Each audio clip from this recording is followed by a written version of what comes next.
So guys, magandang gabi po sa inyo lahat. Sana po ay maayos ang inyong mga kalagayan.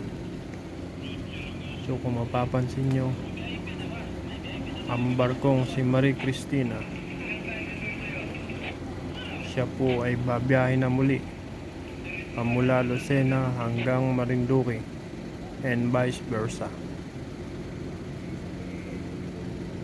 Siya po ay drinaydak noong nakaraang buwan. Diyan lang po sa may shipyard, diyan sa may Peaceport ng Lucena.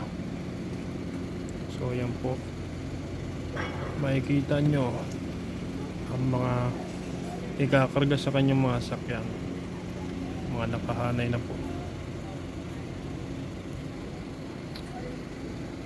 Kung mapapansin nyo po, nag-uumpisa ng magpasakay ng tao ang Maria Cristina.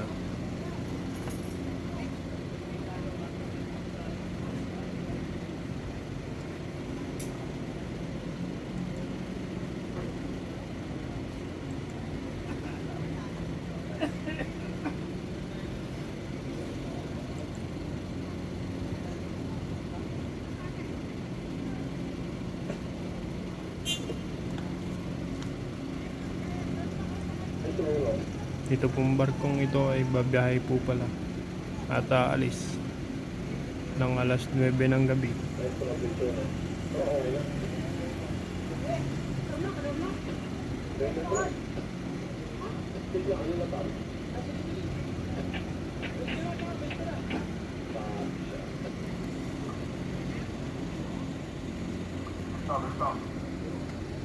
So guys, yun lamang po sa ngayon. Maraming salamat po sa patuloy na suporta.